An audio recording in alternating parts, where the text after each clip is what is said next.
Honey, we've started. Could you do a test, Mom? Yes. I'm seeing the sun go down, which is good because your head is hiding it. Can you hear her, Kenny?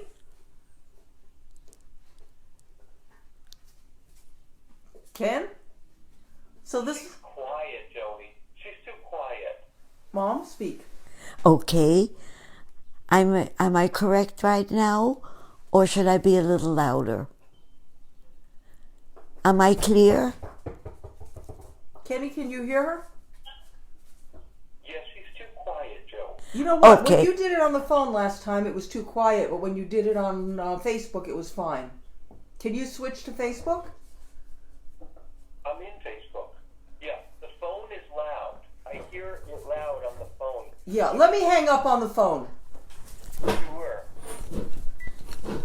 Okay, folks who are on, this is a test. We want to know if Mom is coming through clearly, so Mom, say something brilliant. Yes. I am coming through very clearly. Am I right? I should continue talking. Okay. Am I coming through clearly? Am I now not doing it better? Shall I go even clear? Fran and Carol and Stephanie and Ken, can you hear Mom clearly?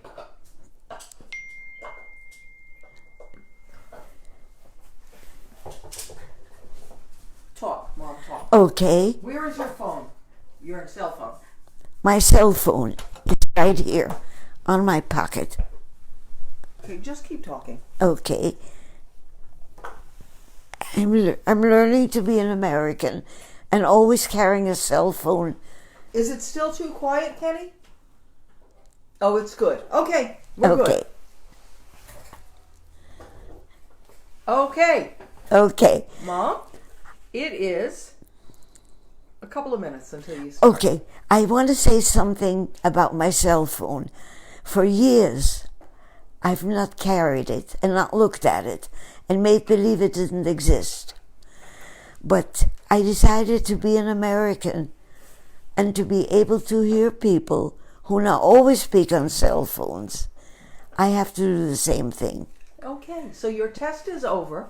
Let me tell you who's on, and then you can get started.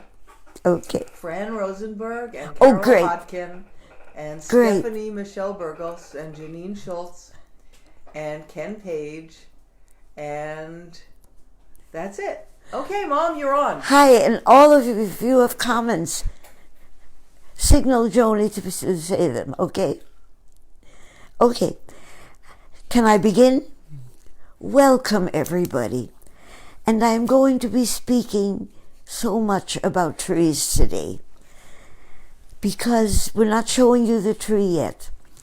But I've always had this affinity for trees. They obey nature in ways that nobody else does. They're very much like us. And when I saw that tree that I had begun last week, you'll see it today when I'm working on it. But it made me want to tell you a story. My daughter Jody and I went down the Grand Canyon years ago when I could walk as well. Much better than I do now. I think it was in the 1980s. And there, the poem, the story that I wrote about it is on the wall, on my wall. So you've seen it. But I want to read it to you. When my daughter and I walked down the Grand Canyon, I learned so much about survival. First of all, the air was so clean that each color seemed to be brighter than any I had ever seen before. It intensified whatever I saw by illuminating it. Do you realize that we don't see anything? Because there's smog and there's all kinds of stuff. But down the Grand Canyon, it's immaculate. And so everything that I'm telling you now, I need to wait. I'm reading it because I need to wave my hands to explain the tree to you. On the right, we're going down this amazing cliff when I could walk well. And suddenly on my right side, I saw like a little plateau of earth and stone, very narrow. When I think of it, it felt like a thin plate, and on it stood a massive tree trunk. And it stood quietly still. But underneath that little plateau, there hung what seemed like hundreds of feet of intestines, of roots. And it left such an image on me that now when I'm doing my tree, I keep thinking of humans. How much do we carry that nobody can see? And yet we don't collapse. Because I couldn't understand how this amazing, huge trunk cut in half by the earth which had collapsed under it and exposed the roots. How come it didn't fall? Imagine us with a burden trying to balance and being pulled down as the earth falls and still staying still and proud. That's what the poem is about. But I'm reading it because I have to wave my hands to explain it. Okay? There was a tree standing on a flattened piece of rock, but only the trunk and its branches stood on that plate of thin support, as if independent from each other. The roots hung below that little ledge in mid-air. The roots hanging down, the tree standing by itself on that flat wedge of stone, and so many feet of twisted roots just hanging in mid-air with what seemed to give no foothold for the tree. And yet the tree stood, and the roots were tangled and twisted, but there was no wind. The air lay hot and heavy, and the tree with its huge amount of weight hanging from below stood like a solid statue. How did it keep its balance? What did I not understand about this tree? Why did it not fall? It had such weights attached and so little hold on solid ground.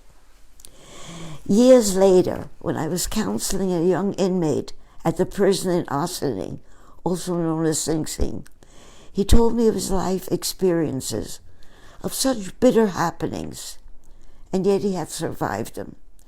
I thought of that tree and told him to use that story for his life. The platform which held him up during his hardships made him a symbol for others. I gave him the story of this tree as a symbol for the life he would be facing when he finished his prison sentence in the cruel outside world. Let me give you this story as I show you this as yet unfinished painting of a gnarled and twisted tree. Okay? I'm going to show you how I began. First, I began it in pencil. And I love pencil. And I'm used to doing wrinkles and things like that in pencil. But this tree asked for more. This tree asked for power. And so the wonderful owner of the tree did photography for me. This is... Joni, can they see the tree? Yes. Okay. Let me move it a little closer, shall I? I don't know if you remember what it looked like last week, but I had just begun. You will see it every week until it's finished. Okay? This is this part.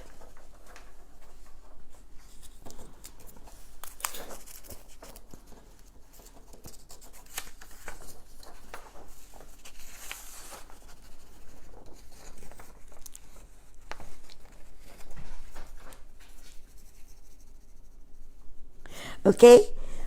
Look at this. Look how this went like this and like this. I don't know if you can see it well in this, but you see that whirl over there. And here it is again.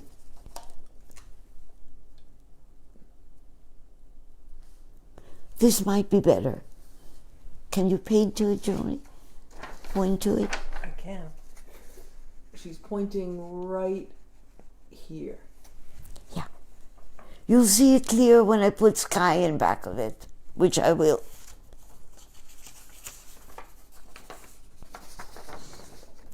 And look at the twists and the turns, which are going to be here when you see it next week. But it'll take me a few weeks to finish it. Let me tell you why. Deep inside, I am waiting for all of you to draw a tree.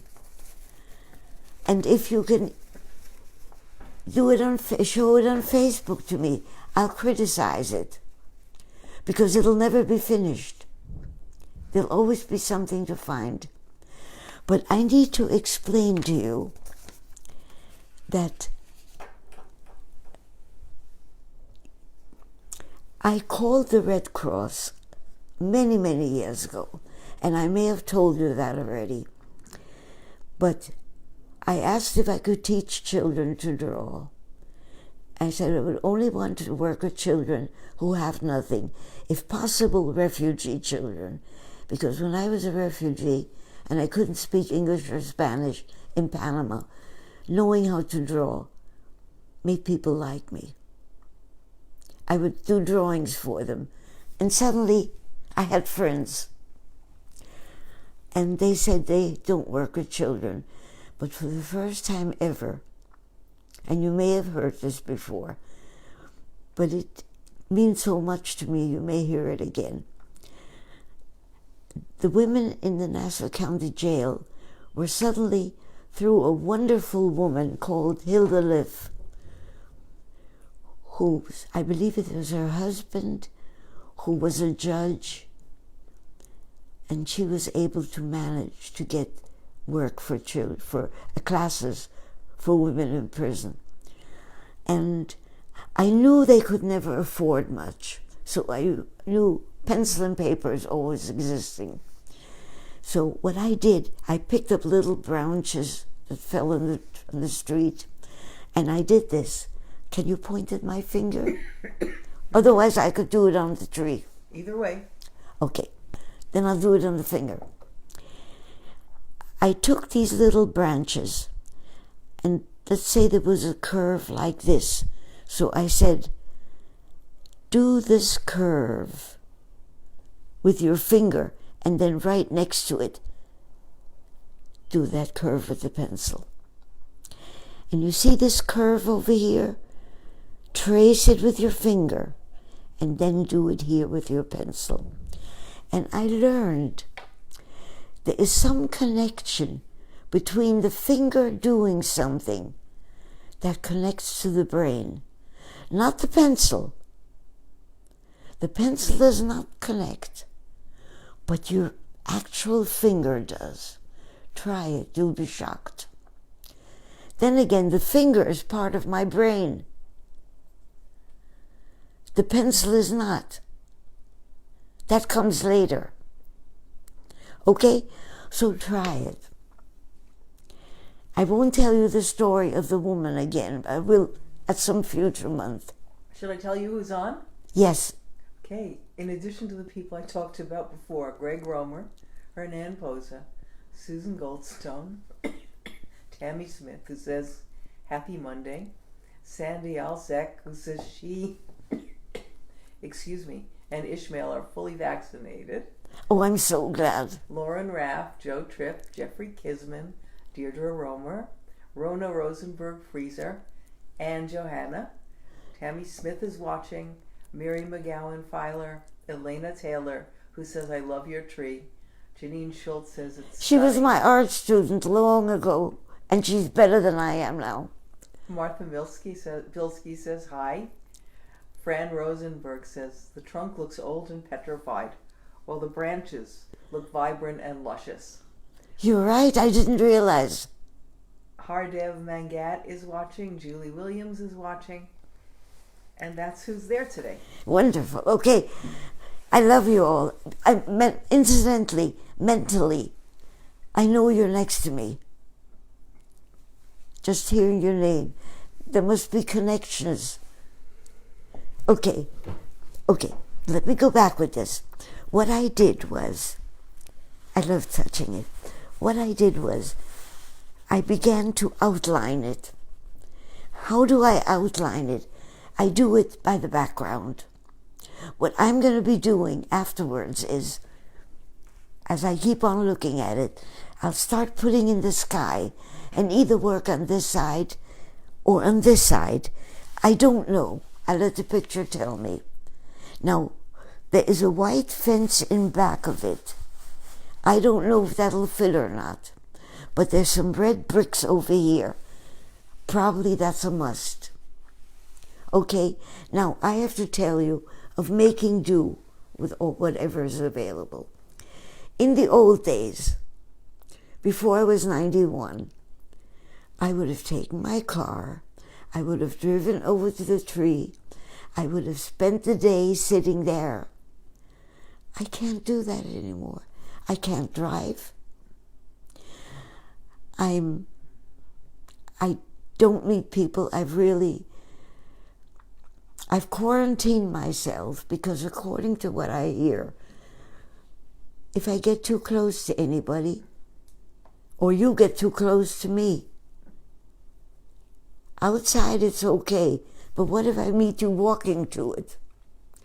So I really quarantine myself. And I cannot go to the tree. But this wonderful photographer, Paul, I asked him to do the photographs because he's better than I am. And the photographs are wonderful. So, it's second. Oh, we have so little time. 15 minutes. Oh, You're my good. goodness. I didn't talk about the painting yet. Okay, I'll be talking about it next week. Now, I want to talk about Orchard in the Delancey because that's on the painting. Shall I get it for you, or you have it? It's on the wall. But It's on the wall. Okay.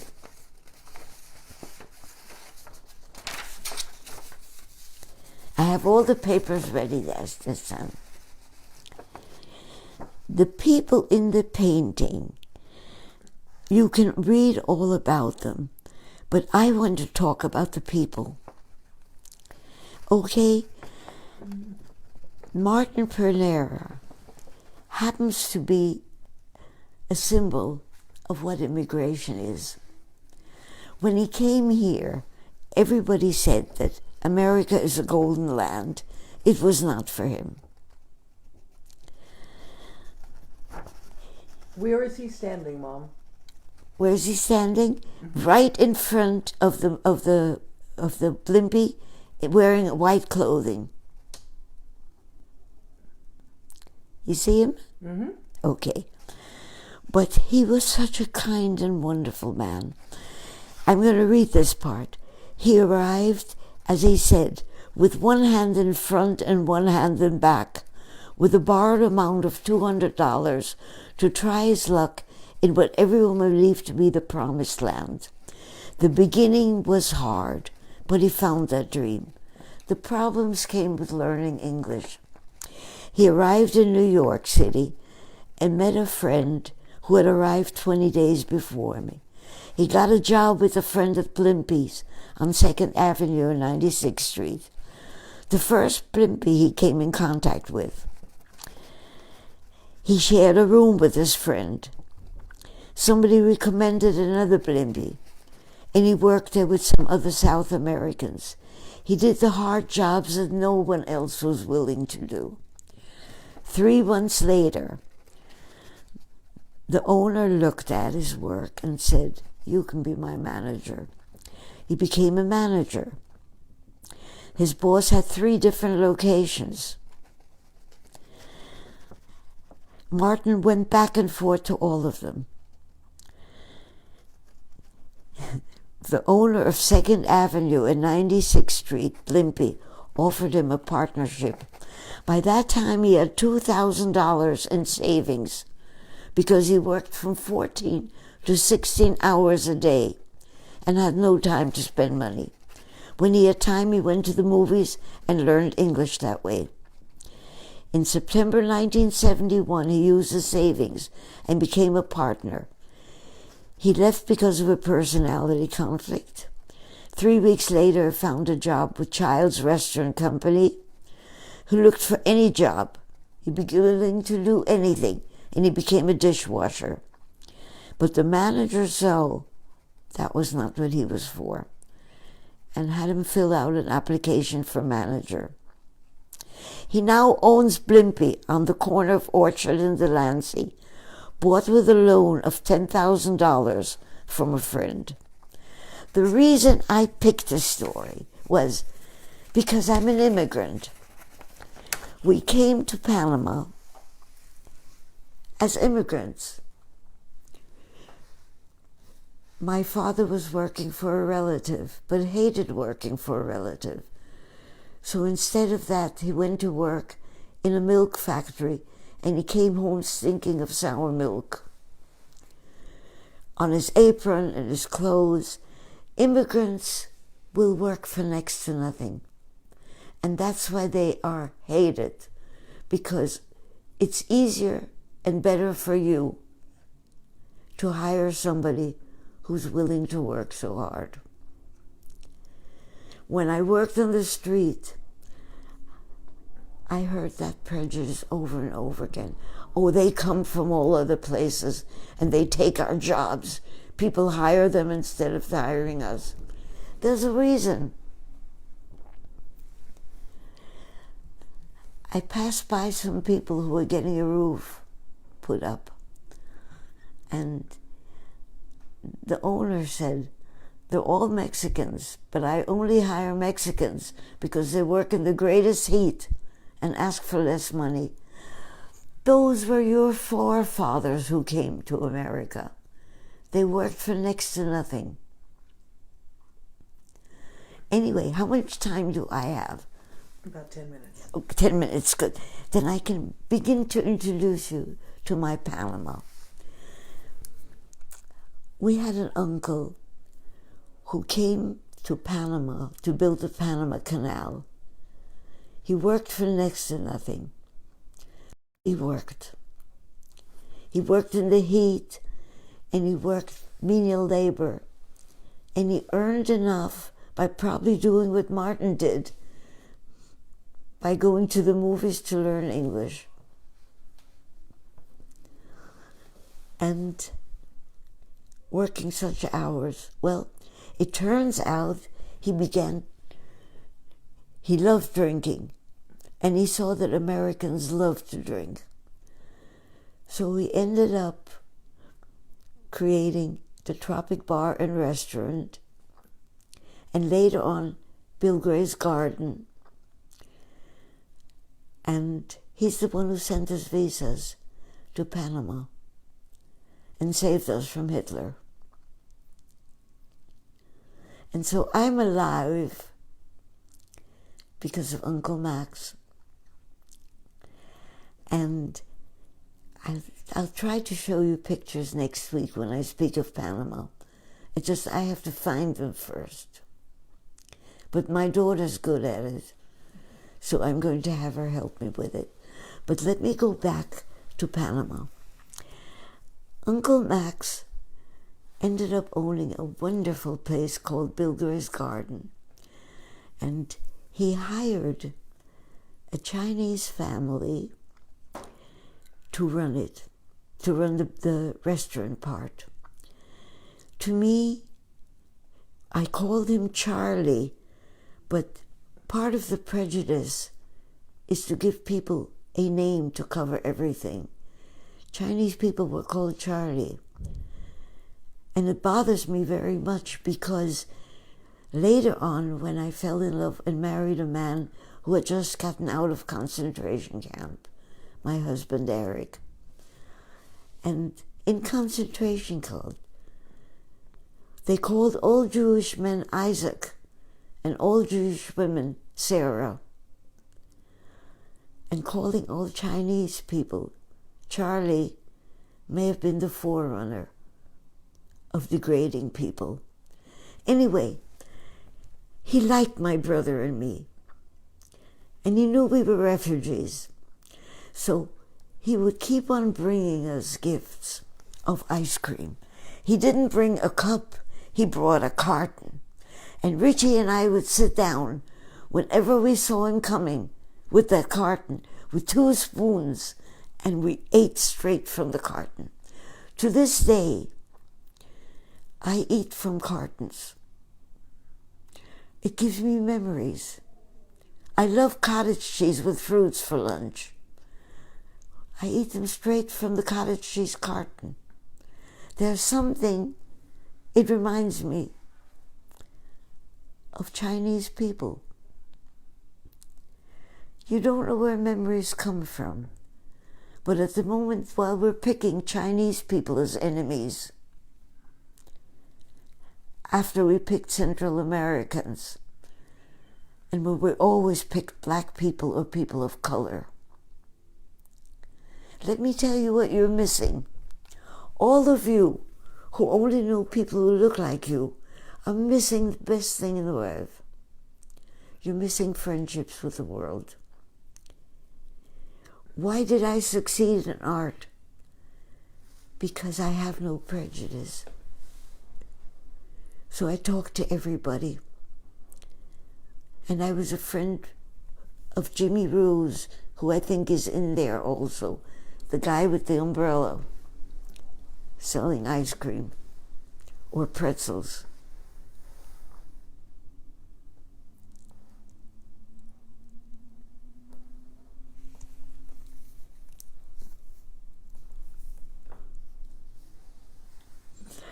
I literally own the world. Why do I own it? Because I'm not afraid of it. Is there anything that I would like to ask of you? If you draw a tree, send it on Facebook to me, and let me tell you what you should learn from it, because you're never finished. Okay? Is there any comment that I should hear? I'll give you a couple of comments. Okay. Julie Williams about the tree said, "Wow, the tree emerges. I'm amazed by the layers and layers of paint you apply in achieving your vision." Michelle Kawashka is watching. Stephen Schlossel is watching. Tammy says, "I love the umbrellas." Eileen Cutler said, "Beautiful, beautiful Orchard Street with Hedy on it." And Ed Weedman is watching. You know what? I'm asked so often about selling a painting, and I won't sell any paintings anymore, because Eric, a long time ago, said, Hedy, he said, don't sell anymore. You're selling them too easily. We don't own any. From now on, if anybody asks to buy something, say no. And tell them, but instead we're going to do prints of this area. We're not selling the painting. But the prints, anybody who buys a print will be painted in the painting. And you have to wait a while until you reach that moment. It was when I said, Eric, nobody will do that. And he said, try it. Go to an area where they know you. So I went to Francis Tavern's area on Wall Street because they were just doing an exhibit of my work. And I started to paint the stock exchange. And the first person who stopped by, but you'll hear about that when I show that painting. You've got a long way to wait. I think that painting is the bicentennial, whatever. At any rate, he said, what are you painting and how much will it sell for? And I said, I'm painting Trinity Church over here, the Stock Exchange here, and more of Wall Street on this side. And he said, how much will it cost? And I said, I'm not selling it. We're going to be doing a limited edition, signed and numbered print of it.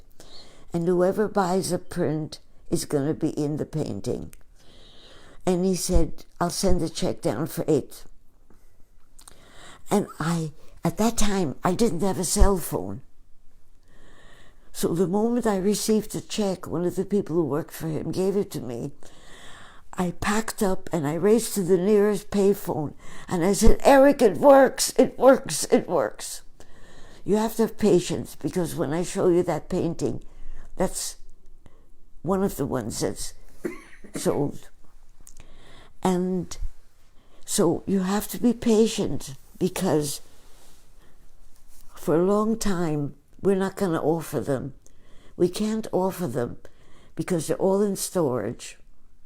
And I don't have the people to hire right now, and won't until the pandemic is over.